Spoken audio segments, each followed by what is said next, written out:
ಭೀಮ್ ಧ್ವನಿ ನ್ಯೂಸ್ಗೆ ಸ್ವಾಗತ. ಸಿದ್ದರಾಮಯ್ಯ ಅವರಿಗೆ ಅಭಿನಂದನೆ. ದೇವರಾಜ ಅರಸು ಅವರಿಗೆ ಹೋಲಿಕೆ ಸರಿಯಲ್ಲ. Doctor K Sudhakar. ಸುದೀರ್ಘ ಅವಧಿಯಿಂದ ಮುಖ್ಯಮಂತ್ರಿಯಾಗಿ ಅಧಿಕಾರದಲ್ಲಿ ಇರುವ ಸಿದ್ದರಾಮಯ್ಯ ಅವರಿಗೆ ಅಭಿನಂದನೆ. ಆದರೆ ದೇವರಾಜ ಅರಸು ಅವರಿಗೆ ಹೋಲಿಕೆ ಮಾಡಿಕೊಳ್ಳುವುದು ಸರಿಯಲ್ಲ ಅಂತ ಸಂಸದ ಡಾಕ್ಟರ್ ಕೆ ಸುಧಾಕರ್ ಆಕ್ಷೇಪಿಸಿದ್ದಾರೆ. ಮಂಗಳವಾರ ನಗರದಲ್ಲಿ ಮಾಧ್ಯಮಗಳೊಂದಿಗೆ ಮಾತನಾಡಿದ ಅವರು 2013ರಲ್ಲಿ ಸಿಎಂ ಸಿದ್ದರಾಮಯ್ಯ ಅವರು ಉತ್ತಮ ಆಡಳಿತ ಕೊಟ್ಟಿದ್ರು. ಆದರೆ 2023ರಿಂದ ನೀಡುತ್ತಾ ಇರುವ ಆಡಳಿತ ಜನರಿಗೆ ಸಾಕಾಗಿದೆ. ಸಿದ್ದರಾಮಯ್ಯ ಅವರಿಗೆ ಇನ್ನೂ ಸಿಎಂ ಆಗಿರಬೇಕೆಂಬ ಬಯಕೆ ಇದೆ. ಆದರೆ ಈ ಸರ್ಕಾರ ಹೋಗ್ಲಿ ಎಂದೇ ಜನ ಬಯಸುತ್ತಿದ್ದಾರೆ ಎಂದಿದ್ದಾರೆ. ದೇವರಾಜ ಅರಸು ತಂದ ಸುಧಾರಣೆಯನ್ನ ಬೇರೆ ಯಾರೂ ತಂದಿಲ್ಲ. ಅವರು ಬಡವರಿಗೆ ಭೂಮಿ ಕೊಟ್ಟಿದ್ರು. ಅವರು ನಿಜವಾದ ಬದ್ಧತೆಯಿಂದ ಹಿಂದುಳಿದ ವರ್ಗದ ನಾಯಕ. ಅವರ ದಾರಿಯಲ್ಲಿ ಸಿದ್ದರಾಮಯ್ಯ ಅವರು ನಡೆಸಿದರೆ ಚೆನ್ನಾಗಿರ್ತಾ ಇತ್ತು. ದೇವರಾಜು ಅರಸು ಜನರ ಬದುಕಿಗೆ ಊಟ ನೀಡಿದ್ರು. ಒಂದು ಹಬ್ಬಕ್ಕೆ ನೀಡುವ ಊಟಕ್ಕೂ ಜೀವನಕ್ಕೆ ನೀಡುವ ಊಟಕ್ಕೂ ವ್ಯತ್ಯಾಸವಿದೆ ಅಂತ ವಿಶ್ಲೇಷಣೆ ಮಾಡಿದ್ರು. ಮುಖ್ಯಮಂತ್ರಿಗಳಾಗಿ ಅವ್ರು ಆಗಿರೋದಕ್ಕೆ ನಾನು ವೈಯಕ್ತಿಕವಾಗಿ ಅಭಿನಂದನೆಯನ್ನ ಸಲ್ಲಿಸ್ತೀನಿ. ಯಾಕೆಂತಂದ್ರೆ ಇಷ್ಟು ಸುದೀರ್ಘವಾಗಿ ಬೇರೆ ಪಕ್ಷದಿಂದ ಇನ್ನೊಂದು ಪಕ್ಷಕ್ಕೆ ಬಂದು ಇಷ್ಟು ವರ್ಷಗಳ ಕಾಲ ಮುಖ್ಯಮಂತ್ರಿ ಆಗಿರುವಂತದ್ದು ಅದು ಕಾಂಗ್ರೆಸ್ ಪಕ್ಷದಲ್ಲಿ ಒಂದು ಸಾಧನೆ ಅಂತಾನೆ ಹೇಳ್ಬೋದು. ಆದ್ರೆ ಮಾನ್ಯ ದೇವರಾಜ ಅರಸ್ರವರಿಗೆ ಹೋಲಿಕೆ ಮಾಡ್ಕೊಂಡಾಗ ಮಾನ್ಯ ಸಿದ್ದರಾಮಯ್ಯನವ್ರಿಗೆ ಬಿಡ್ತೇನೆ. ಅವರ ಆಡಳಿತದ ಪರಿ ಏನಿತ್ತು, ಇವರ ಆಡಳಿತದ ಪರಿ ಏನಿದೆ, ಯಾವ ರೀತಿ ಸರ್ಕಾರ ಅದು 2ನೇ ಸಲ 13ರಿಂದ 18 ಒಳ್ಳೆ ಆಡಳಿತ ಕೊಟ್ಟಿದ್ದಾರೆ, ನಾನು ನೋಡಿದ್ದೇನೆ. ಆದ್ರೆ 23ರಿಂದ ಈ ಆಡಳಿತ ಜನಕ್ಕೆ ಸಾಕಾಗಿದೆ. ಅವ್ರಿಗೆ ಆಡಳಿತ ಬೇಕಿದೆ.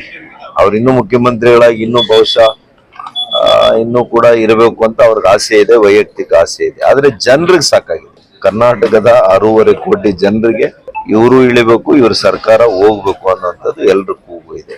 ಅದೇ ದೇವರಾಜ ಅರಸ್ರವ್ರಿಗೆ ನೀವು ಹೋಲಿಕೆ ಮಾಡುವಂಥದ್ದು ಸರಿಯಲ್ಲ. ಮೊದಲನೇದು, ಅವ್ರು ತಂದಂತ ರಿಫಾರ್ಮ್ಸ್ ಇದೆಯಲ್ಲ, ಸುಧಾರಣೆ ಕ್ರಮಗಳು, ಅದು ಇನ್ನೊಬ್ಬರಿಗೆ ನಾವು ಹೋಲಿಕೆ ಮಾಡಕ್ಕೆ ಸಾಧ್ಯ ಇಲ್ಲ. ಏನ್ರಿ, ಬಲ್ಲವರಿಂದ ಬಡವರಿಗೆ ಹಂಚಿದಂತ ಜಮೀನು, ಇಟ್ ಈಸ್ ಹ್ಯೂಮನ್ಲಿ ಇಂಪಾಸಿಬಲ್. ಈಗ ಅಂತ ಕ್ರಮಗಳನ್ನೆಲ್ಲ ಅವ್ರು ತಗೊಂಡು 20 ಪಾಯಿಂಟ್ ಪ್ರೋಗ್ರಾಮ್ ಅತ್ಯಂತ ಯಶಸ್ವಿಯಾಗಿ ಅನುಷ್ಠಾನ ಮಾಡಿದಂತ ಒಬ್ಬ ನಿಜವಾದಂತ ಬದ್ಧತೆ ಇದ್ದಂತ ಒಬ್ಬ ಹಿಂದುಳಿದ ನಾಯಕ ದೇವರಾಜ ಅರಸು ಅವ್ರು ಯಾವಾಗ್ಲೂ ಕೂಡ ಅಮರವಾಗಿರ್ತಾರೆ. ಅವ್ರ ದಾರಿಯಲ್ಲಿ ಇವ್ರು ನಡೆದಿದ್ರೆ ಇನ್ನಷ್ಟು ಚೆನ್ನಾಗಿರ್ತಾ ಇತ್ತು ಅನ್ನೋದು ನನ್ನ ಭಾವನೆ.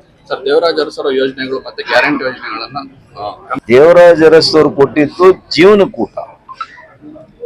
ಒಂದು ಹಬ್ಬಕ್ಕೂಟಕ್ಕೂ ಇಡೀ ಜೀವನಕ್ಕೆ ಕೊಟ್ಟಂತ ಊಟಕ್ಕೂ ವ್ಯತ್ಯಾಸ ಇಲ್ಲೇನಪ್ಪ? ಬದುಕನ್ನು ಕೊಟ್ಟೋದಕ್ಕೂ ಒಂದು ಊಟ ಕೊಡೋದಕ್ಕೂ ವ್ಯತ್ಯಾಸ ಇಲ್ವಾ? ಖಂಡಿತ ಹೋಲಿಕೆ ಮಾಡಕ್ಕೆ. ತಮ್ಮೆಲ್ಲರಿಗೆ ಸ್ವಾಗತ. National automobile Bagalkot. ನಮ್ಮಲ್ಲಿ ದ್ವಿಚಕ್ರ ವಾಹನಗಳ ಬಿಡಿ ಭಾಗಗಳು ನಮ್ಮಲ್ಲಿ ಆಕರ್ಷಕ ಬೆಲೆಯಲ್ಲಿ ಸಿಗುತ್ತದೆ. ನಮ್ಮಲ್ಲಿ Honda, Hero, Bajaj, TVS, Yamaha, Royal Enfield, tyres, oil, battery oil, ಅನ್ಯ ಇತರೆ ಬಿಡಿ ಭಾಗಗಳು ಸಿಗುತ್ತದೆ. ವಿಳಾಸ: railway station road near Lakshmi temple, Bagalkot.